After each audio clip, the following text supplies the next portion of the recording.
Hello students, welcome to La Excellence IAS academy. ఈరోజు మనం February 11 నాటి ఈనాడు న్యూస్ పేపర్లోని ఇంపార్టెంట్ కరెంట్ అఫైర్స్ గురించి డిస్కస్ చేద్దామండి.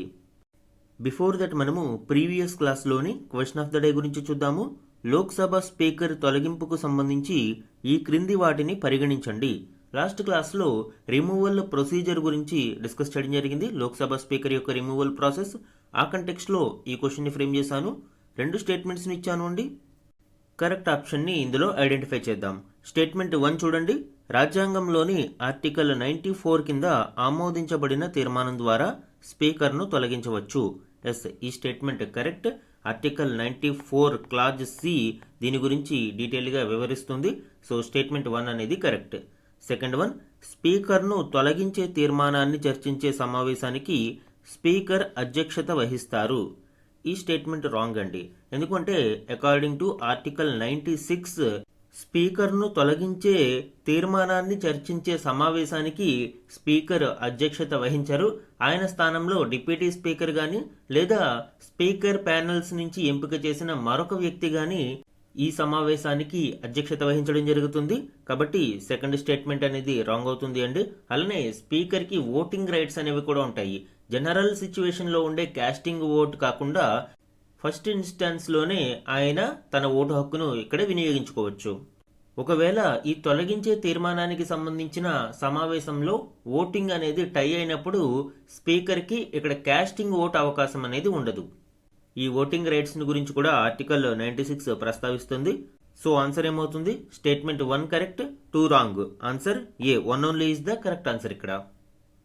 ఈ స్పీకర్ తొలగింపు ప్రక్రియకు సంబంధించి కంటిన్యూషన్ ఆర్టికల్ ఈ రోజు కూడా డిస్కస్ చేద్దామండి. ఈ year very very important topic ఇది. సో డీటెయిల్డ్గా దీని గురించి మళ్ళీ చూద్దాం. స్పీకర్పై అవిశ్వాసం, ఆయన తొలగింపునకు 118 మంది ఎంపీల నోటీసు, ఓం బిర్లా పక్షపాత ధోరణితో వ్యవహరిస్తున్నారని ఆరోపణ, చర్చ పూర్తయ్యే వరకు విధులకు దూరంగా సభాపతి, నిబంధనల మేరకు చర్య తీసుకోవాలి అని అధికారులకు ఆదేశం. లోక్సభ స్పీకర్పై అవిశ్వాస తీర్మానానికి సంబంధించిన రీసెంట్ డెవలప్మెంట్స్ గురించి ఇక్కడ చూద్దాము అండి. లోక్సభ స్పీకర్ ఓం బిర్లా తొలగింపునకు తీర్మానం ప్రవేశపెట్టాలి అంటూ కాంగ్రెస్ నేతృత్వంలో 118 మంది విపక్ష ఎంపీలు మంగళవారం లోక్సభ సెక్రటరీ జనరల్ ఉత్పల్ కుమార్ సింగ్కు నోటీసు సమర్పించారు. సో ఇక్కడ ఎవరికి నోటీసు సమర్పించారు? Lok Sabha secretary general. ఎంతమంది? 118 మంది. ఈ 2 పాయింట్లు ఇంపార్టెంట్ మనకి. సభను నిర్వహించడంలో బిర్లా తీవ్ర పక్షపాత వైఖరితో వ్యవహరిస్తున్నారు అని, రాజ్యాంగబద్ధ కార్యాలయాన్ని దుర్వినియోగం చేస్తున్నారు అని వారు ఆరోపించారు. కాంగ్రెస్ సభ్యులపై ఆయన కొన్ని తప్పుడు ఆరోపణలు చేశారని కూడా దానిలో పేర్కొన్నారు. రాజ్యాంగంలోని 94C అధికరణం కింద లోక్సభలో కాంగ్రెస్ పక్ష ఉపనేత Gaurav Gogoi, chief whip K Suresh, whip Mohammed Javed తదితరులు నోటీసును అందజేశారు. కాంగ్రెస్, డిఎంకే, సమాజ్వాదీ, వామపక్షాలు, ఆర్జేడీ, శివసేన, యూబీటీ, ఎన్సీపీ, ఎస్పీ తదితర పార్టీల సభ్యులు దీనిపై సంతకాలు చేశారు. అలానే నరవణే రచించిన పుస్తకంపై మాట్లాడేందుకు రాహుల్ గాంధీకి అవకాశం ఇవ్వకపోవడం, అంటే మాజీ ఆర్మీ చీఫ్ మనోజ్ ముకుంద్ నరవణే రచించిన పుస్తకం మీద తీవ్ర దుమారం రేకెత్తుతుంది.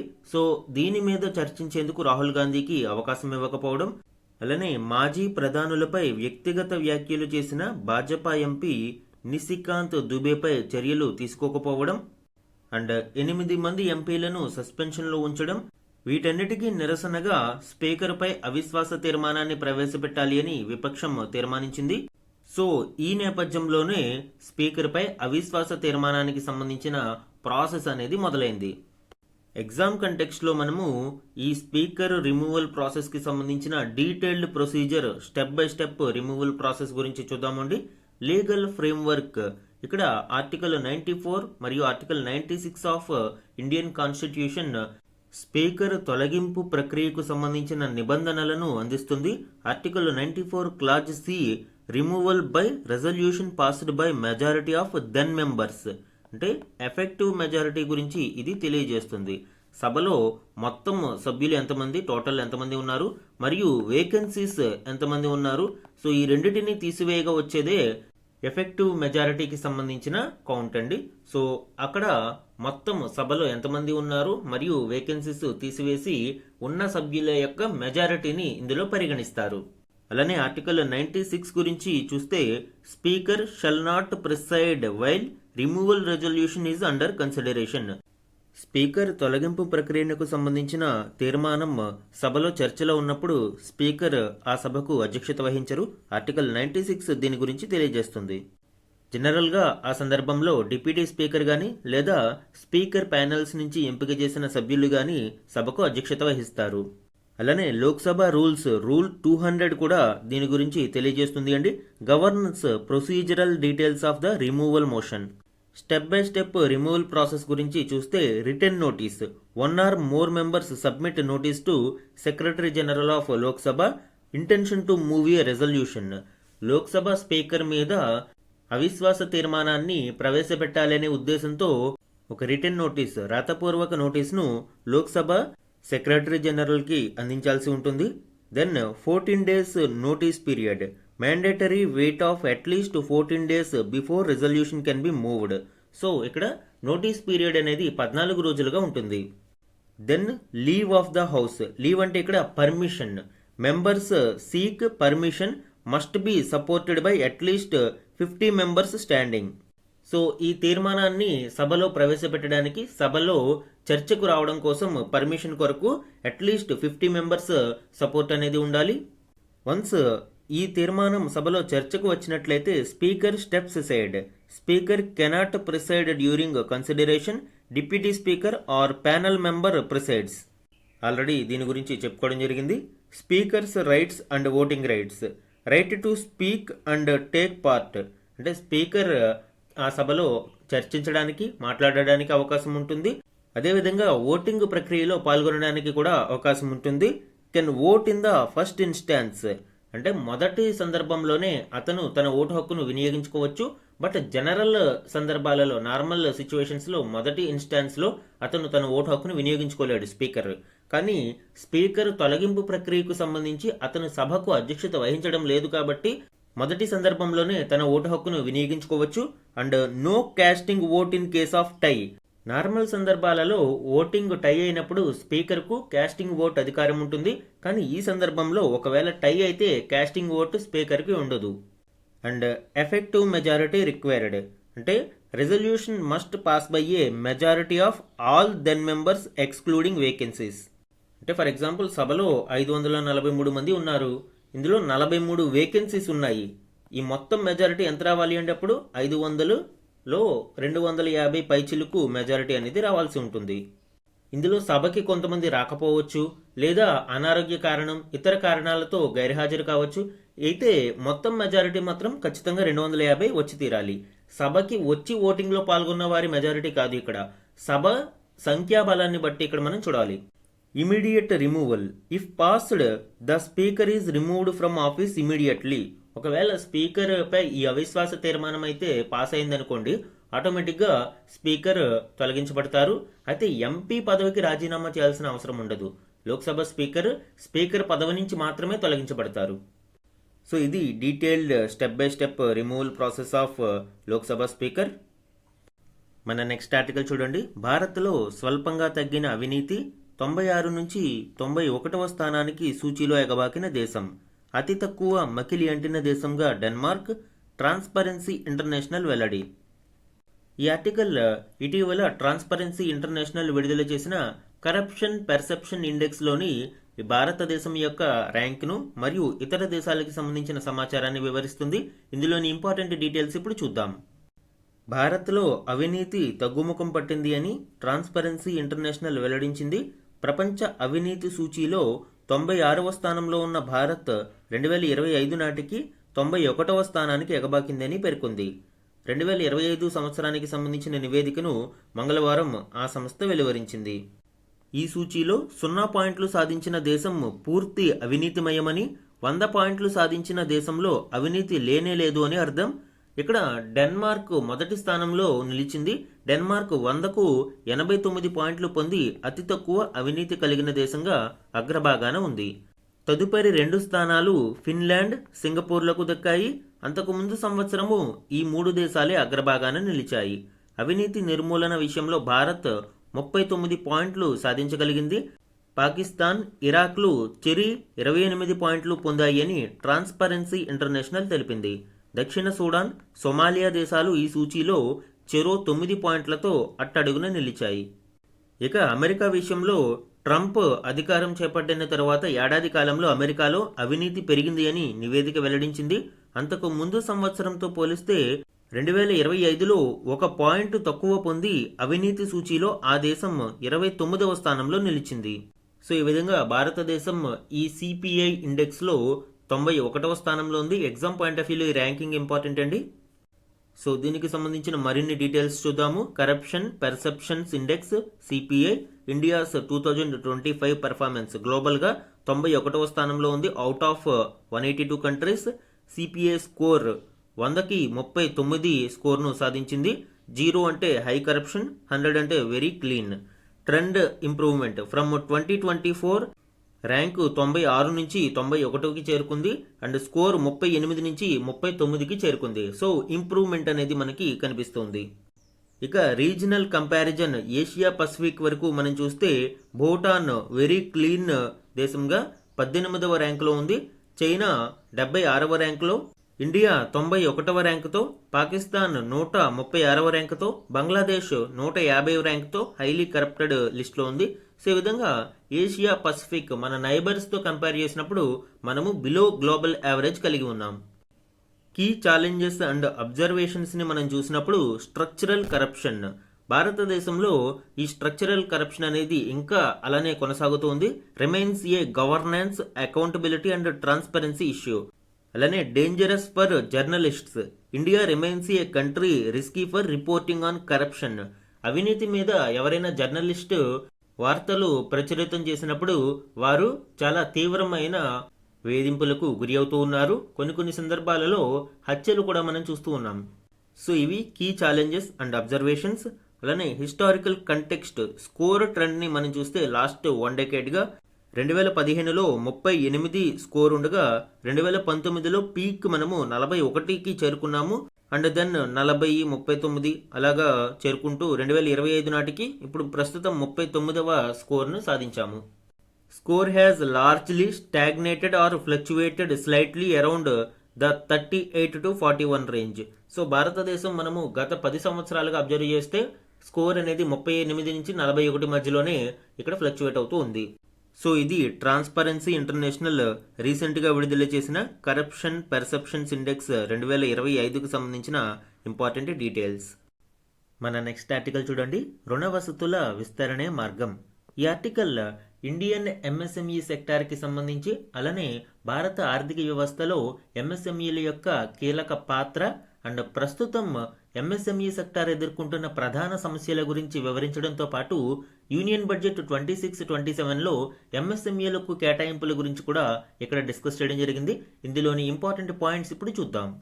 మనందరికీ తెలుసు, భారత ఆర్థిక వ్యవస్థకు ఎంఎస్ఎంఈ సూక్ష్మ, చిన్న, మధ్యతరహా పరిశ్రమలు వెన్నెముకగా నిలుస్తాయి అని, దేశీయ తయారీ రంగంలో 35% వాటా ఈ ఎంఎస్ఎంఈలే కలిగి ఉన్నాయి.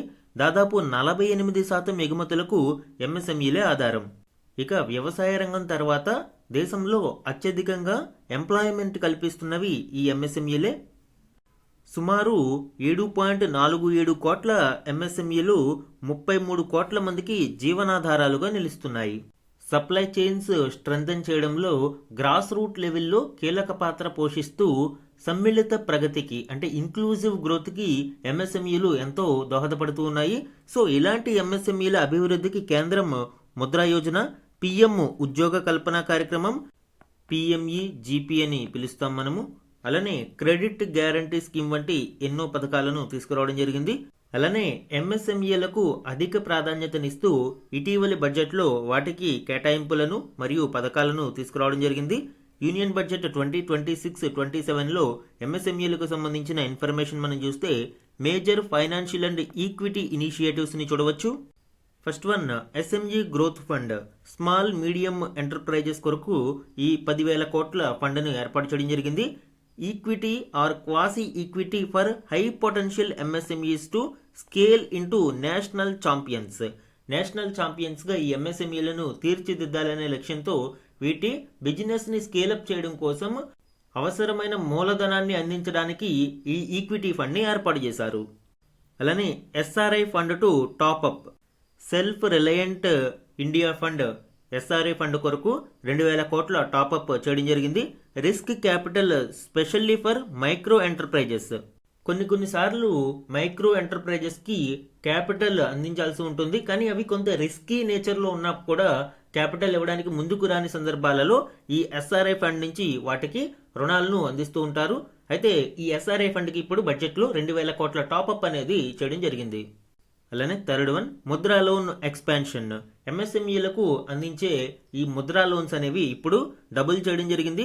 Collateral free limit doubled to 20 lakhs. ఈ నిబంధనలు ఏప్రిల్ 1 నుంచి అమలులోకి రానున్నాయి. అలానే బడ్జెట్లో ఎంఎస్ఎంఈల కొరకు second major segment liquidity and payment reforms ని తీసుకురావడం జరిగింది.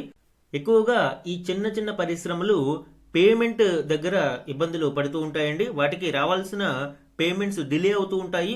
సో ఇలాంటి వాటిని అరికట్టడం కోసం, ఇలాంటి వాటిలో రిఫార్మ్స్ తీసుకురావడం కోసం కొన్ని కీలక చేంజెస్ ని తీసుకురావడం జరిగింది.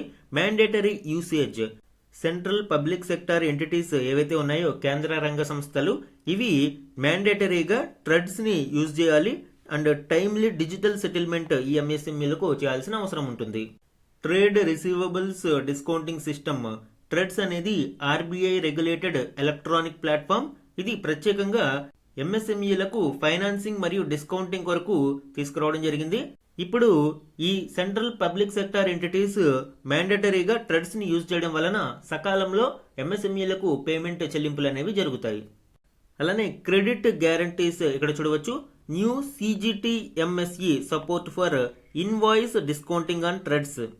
ఈ బడ్జెట్లో న్యూ క్రెడిట్ గ్యారంటీ మెకానిజాన్ని ప్రభుత్వం ఏర్పాటు చేయడం జరిగింది. Through CGTMSE credit guarantee fund trust for micro and small enterprises. ఈ సిజిటిఎంఎస్ఈ అంటే ఈ trade receivable discounting system platform పై ఇన్వాయిస్ డిస్కౌంటింగ్ ని ప్రోత్సహించడానికి ఈ సిజిటిఎంఎస్ఈ ద్వారా ప్రభుత్వం కొత్త క్రెడిట్ గ్యారంటీ మద్దతును ప్రకటించింది. ఈ సిజిటిఎంఎస్ఈ యొక్క బ్యాకప్ ఉండడం కారణంగా ఇందులో ఫైనాన్షియర్లకు రిస్క్ తక్కువగా ఉంటుంది. తద్వారా ఎంఎస్ఎంఈలకు ఎక్కువ మంది రుణాలు ఇవ్వడానికి ముందుకు వస్తారు. అలానే ప్లాట్ఫామ్ ఇంటిగ్రేషన్ కూడా మనం చూడవచ్చండి. TReDS linked with GeM government e marketplace for cheaper and faster access to credit. ఎందుకంటే ఫైనాన్షియర్లకి త్వరగా ఈ సమాచార ధృవీకరణ అనేది ఉంటుంది. తద్వారా ఫాస్టర్ క్రెడిట్ యాక్సెస్ కి అవకాశం కల్పించినట్లు అవుతుంది. సో ఇవన్నీ కూడా ఎంఎస్ఎంఈలకు వీలైనంత త్వరగా రుణ సదుపాయం కల్పించడానికి మరియు అందులో లిక్విడిటీని పెంచడం కొరకు అండ్ పేమెంట్ రిఫార్మ్స్ ని తీసుకురావడం జరిగింది. ఈ మొత్తం రిఫార్మ్స్ లో బ్యాక్ బోన్ గా మనము ఈ ట్రెడ్స్ ఈ ప్లాట్ఫామ్ ని చెప్పుకోవడం జరుగుతుంది. And third one exports clusters and compliance support. ఇందులో కొరియర్ ఎక్స్పోర్ట్ రిఫార్మ్ ని తీసుకురావడం జరిగింది. ఇది వరకు కొరియర్ బేస్డ్ ఎక్స్పోర్ట్స్ లో పెర్ కన్సైన్మెంట్ వాల్యూ క్యాప్ అనేది 10 లక్షల వరకు ఉండేది. సో 10 లక్షలు దాటిన ప్రొడక్ట్స్ కే ఇక్కడ షిప్పింగ్ అనేది జరిగేది పర్ కన్సైన్మెంట్. అయితే ఇప్పుడు ఆ క్యాప్ ని తొలగించడం జరిగింది. చిన్న ఎంఎస్ఎంఈ సంస్థలు ఒకే కన్సైన్మెంట్ లో 10 లక్షల విలువైన సరుకును పంపించే అవకాశం ఉండకపోవచ్చు. కాబట్టి ఇప్పుడు ఈ క్యాప్ లిమిట్ ని తొలగించడం ద్వారా ఎంఎస్ఎంఈస్ మరియు ఆర్టిజాన్స్ కు ఫ్రిక్షన్లెస్ గ్లోబల్ షిప్పింగ్ ని అందించడానికి అవకాశం కల్పించబడింది. అలానే industrial cluster revive 200 legacy clusters via infra and tech upgrades. ముఖ్యంగా చేతి వృత్తుల వారికి 200 లెగసీ క్లస్టర్స్ ని అభివృద్ధి చేయడానికి ప్రభుత్వం ఈ బడ్జెట్ లో కొన్ని ప్రణాళికలు రూపొందించింది. అలానే ఎక్స్పోర్ట్ మిత్రాస్. సో ఈ ఎక్స్పోర్ట్ మిత్రాస్ ఎవరు? Affordable professionals for accounting and tax help in tier 2, tier 3 towns. ముఖ్యంగా ఎంఎస్ఎంఈలకు ఈ ఎక్స్పోర్ట్ మిత్రాలు సహాయపడతారు అండ్ అకౌంటింగ్ లోను ట్యాక్సేషన్ లోను వీళ్ళ యొక్క సహాయం టైర్ 2, టైర్ 3 సిటీలలో ఉపయోగపడుతుంది. అదేవిధంగా simplified tax rules, trust based system, more revision time, reduced penalties. ఇవన్నీ కూడా మనము బడ్జెట్ క్లాసెస్ లో డీటెయిల్డ్ గా డిస్కస్ చేయడం జరిగింది అండి. అయితే ఇన్ని రిఫార్మ్స్ ని తీసుకువచ్చినా కూడా ఎంఎస్ఎంఈ సెక్టార్ లో ఇంకా అనేక సమస్యలు వెంటాడుతూనే ఉన్నాయి. దేశంలోని మొత్తం పరిశ్రమలలో 90% పైగా ఎంఎస్ఎంఈలే ఉన్నాయి. వాటిలో సగానికి పైగా గ్రామీణ ప్రాంతాల్లోనే పనిచేస్తున్నాయి. దాదాపు 20% సంస్థలు మహిళల సారథ్యంలో నడుస్తూ వారి సాధికారతకు ఇవి బాటలు వేస్తున్నాయి. కానీ తగిన పరపతి కొరవడి వేగంగా విస్తరించలేకపోతున్నాయి. అంటే క్రెడిట్ అవైలబిలిటీ అనేది ఇక్కడ ప్రధాన సమస్యగా ఉంది. నీతి ఆయోగ్ నివేదిక ప్రకారం 2020-24 మధ్య ఎంఎస్ఎంఈలకు ప్రభుత్వ బ్యాంకుల నుంచి రుణ వసతి 14% నుంచి 20%కి, మధ్యస్థాయి సంస్థలకు 4% నుంచి 9%కి పెరిగింది. కానీ అదే సమయంలో దేశీయంగా 19% ఎంఎస్ఎంఈలకే వ్యవస్థాగత మార్గంలో అప్పులు పుడుతున్నాయి. వాస్తవ అవసరాలతో పోలిస్తే ఆయా సంస్థలు 30 లక్షల కోట్ల మేర రుణ వసతి కొరతను ఎదుర్కొంటున్నాయి. మీన్స్ ఓవరాల్ ఎంఎస్ఎంఈ సెక్టార్కు 30 లక్షల కోట్ల రుణ వసతి అనేది అవసరం ఉంది. సో ఈ క్రెడిట్ అనేది లభిస్తే ఎంఎస్ఎంఈలు మరింత స్కేలప్ అయ్యి నేషనల్ లెవెల్కు ఎదగడానికి అవకాశం ఉంటుంది. అప్పు కోసం బోలెడన్ని పత్రాలు సమర్పించాల్సి వస్తూ ఉండడం, ఒకవేళ అంతా బాగున్నా రుణాల మంజూరులో ఎడతెగని జాప్యం, అధిక వడ్డీ రేట్లు వంటివన్నీ ఎంఎస్ఎంఈలను ఉక్కిరిబిక్కిరి చేస్తున్నాయి. ఇవి వాటి ఎదుగుదలను అడ్డుకుంటున్నాయి. ఎంఎస్ఎంఈలకు క్రెడిట్ లభించడం అంటే అప్పు దొరకడం ఒక ప్రధాన సమస్య అయితే, మరొక ప్రధాన సమస్య పేమెంట్స్. ఎంఎస్ఎంఈలకు రావాల్సిన చెల్లింపులు సకాలంలో చేయకపోవడం వలన కూడా ఎంఎస్ఎంఈలు చాలా తీవ్ర ఇబ్బందులకు గురి అవుతున్నాయి. ఇటీవలి ఆర్థిక సర్వే ప్రకారం సుమారు 8 లక్షల కోట్ల వరకు బకాయిలు అలా పేరుకుపోయాయి. ఆధునిక సాంకేతికతలు, కొత్త మార్కెట్లను ఒడిసిపట్టడంలో వెనుకబాటుతనం, మౌలిక సదుపాయాలు, నిపుణ సిబ్బంది లేమి సైతం ఎంఎస్ఎంఈలకు డ్రాబ్యాక్స్గా ఉన్నాయి. ప్రస్తుతం వ్యవసాయంలో సంక్షోభ పరిస్థితులు ఎదురవడంతో నగరాలకు వలసలు పెరుగుతూ ఉన్నాయి. అండ్ అక్కడ మౌలిక సదుపాయాలు లోపించి జనజీవితాలు నరకమయం అవుతున్నాయి. సో ఇలాంటి దుర్భర స్థితిని నివారించడానికి, అలానే యువతకు స్థానికంగా ఉపాధిని కల్పించాలి అంటే పెద్ద కంపెనీలకు దీటుగా ఎంఎస్ఎంఈలకు ప్రభుత్వాలు అండదండలు అందించాలి. మారుతున్న కాలానికి అనుగుణంగా నూతన సాంకేతికతలను అందిపుచ్చుకుంటూ ఈ ఎంఎస్ఎంఈలు నిలదొక్కునేందుకు తగిన సహాయం చేయాలి. ఈ కామర్స్ ద్వారా ఎగుమతులకు కొత్త ద్వారాలు తెరవాలి. ఈ మేరకు త్వరితగతిన చర్యలు చేపడితే భారత్లో తయారీ జోరందుకుని దేశ ఆర్థిక ప్రస్థానం మరింత వేగవంతమవుతుంది. సో ఇవి ఎంఎస్ఎంఈ సెక్టార్లో తీసుకురావాల్సిన రిఫార్మ్స్ అండ్ ఇటీవలి బడ్జెట్లో ఎంఎస్ఎంఈలకు ఇచ్చిన ప్రాధాన్యతను గురించి కూడా మనము డిస్కస్ చేయడం జరిగింది అండి.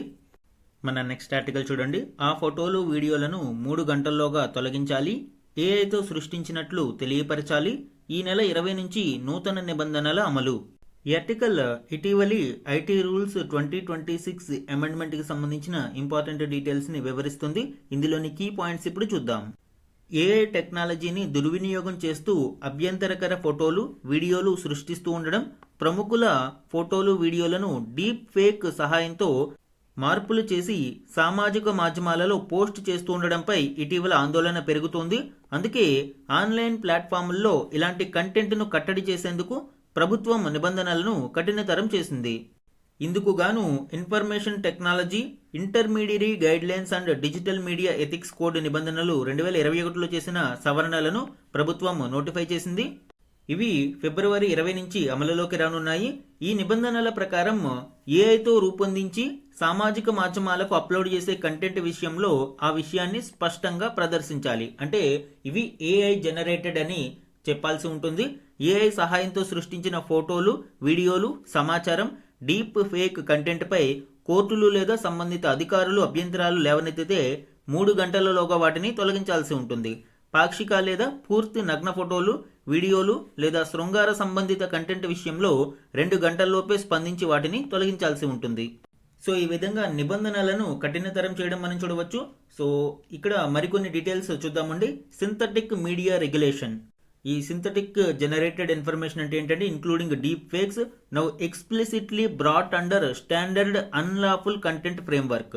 ఇప్పుడు ఈ సింథటిక్ జనరేటెడ్ ఇన్ఫర్మేషన్ ని అన్లాఫుల్ కంటెంట్ ఫ్రేమ్వర్క్ లోకి తీసుకురావడం కారణంగా స్ట్రిక్ట్ రెగ్యులేషన్ అనేది ఉంటుంది.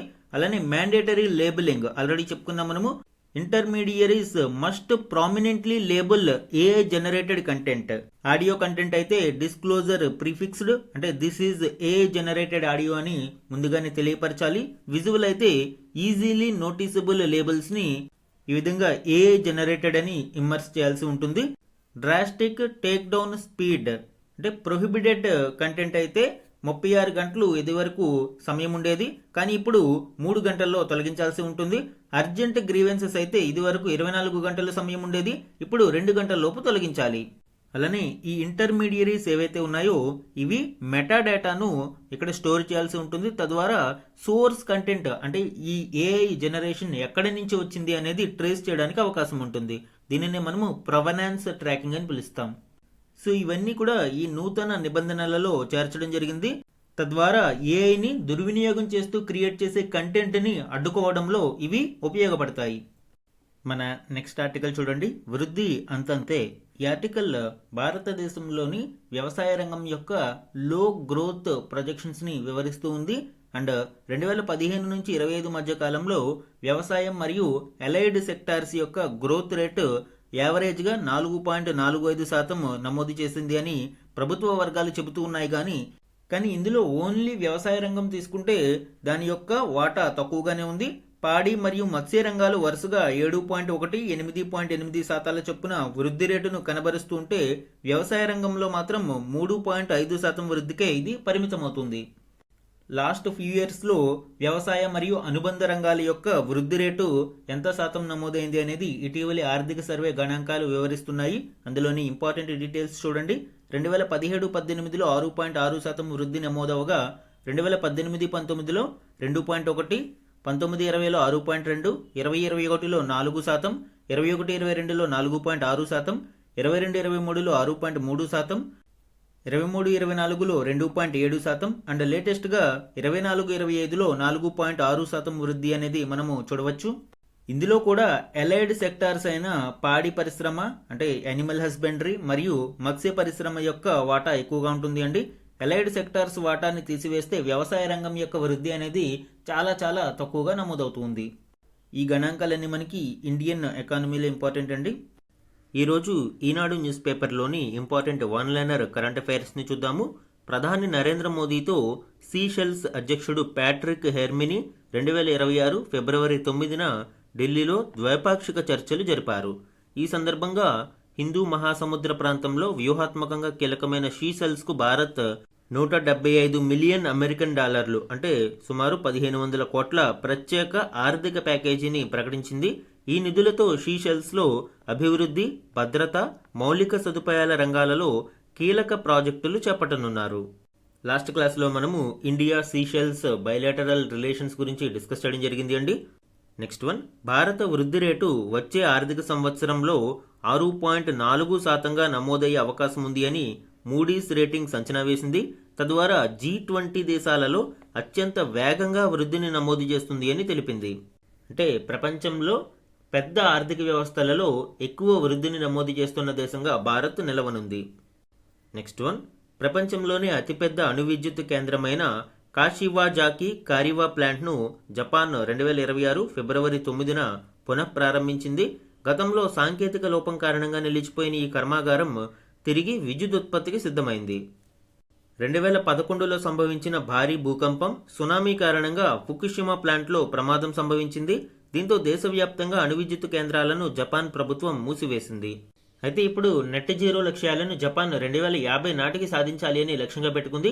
ఈ నేపథ్యంలో అణు విద్యుత్తు ఆ దేశానికి చాలా చాలా కీలకం. అందుకే ఇప్పుడు ఈ అణు విద్యుత్ కేంద్రాలను తిరిగి పునఃప్రారంభించాలని నిర్ణయించింది. Next one, doctor Rakesh Kalapala fellowship of the European society of gastro intestinal endoscopy గౌరవాన్ని పొందారు. యూరోపియన్ సొసైటీ అందించే ఈ అత్యున్నత గౌరవానికి ఎంపికైన 2వ భారతీయుడిగా ఆయన అరుదైన ఘనతను సాధించారు. సో అవార్డ్స్ ఇన్ న్యూస్లో ఇలాంటివి అడిగే అవకాశం ఉంది అండి. European society of gastro intestinal endoscopy గౌరవాన్ని అందుకున్న 2వ భారతీయుడు ఎవరు అనంటే answer doctor Rakesh Kalapala. Next one, winter Olympics ఇటలీలోని మిలాన్లో 2026 ఫిబ్రవరి 7న ఘనంగా మొదలయ్యాయి. ఇటలీలోనే అతిపెద్ద స్టేడియం అయిన సా సిరోలో ప్రారంభోత్సవ కార్యక్రమం జరిగింది. పరేడ్లో అరిఫ్ మహ్మద్ ఖాన్ భారత మూవెన్నెల పథకాన్ని చేతబూని మన బృందానికి నాయకత్వం వహించాడు. అతడు కాకుండా భారత్ నుంచి స్టాంజిన్ లండప్ మాత్రమే ఈ క్రీడల్లో పోటీ పడుతున్నాడు. సో వింటర్ ఒలింపిక్స్లో కేవలం 2 మాత్రమే భారతీయులు పాల్గొననున్నారు. అందులో మన బృందానికి అరిఫ్ మహ్మద్ ఖాన్ పరేడ్లో నేతృత్వం వహించనున్నారు. సో ఇవి ఈరోజు ఈనాడు న్యూస్ పేపర్లోని important one liner current affairs. ఈరోజు మన క్వశ్చన్ ఆఫ్ ద డే గురించి చూడండి. ప్రపంచ అవినీతి సూచి 2025కు సంబంధించి క్రింది వాటిలో ఏది సరైనది? కరప్షన్ పర్సెప్షన్ ఇండెక్స్లో ఇండియా యొక్క ర్యాంకింగ్ గురించి మనము డిస్కస్ చేయడం జరిగింది. ఆ కంటెక్స్ట్లో ఈ క్వశ్చన్ని ఫ్రేమ్ చేశాను అండి. ఇక్కడ 4 ఆప్షన్స్ని ఇచ్చాను. ఈ ఇన్ఫరెన్సెస్లో ఏది కరెక్ట్ అనేది ఐడెంటిఫై చేసి ఆన్సర్ని కమెంట్ సెక్షన్లో కమెంట్ చేయండి. ఇది ఈరోజు ఈనాడు న్యూస్ పేపర్లోని ఇంపార్టెంట్ కరెంట్ అఫైర్స్ మీద daily analysis. Thank you for watching.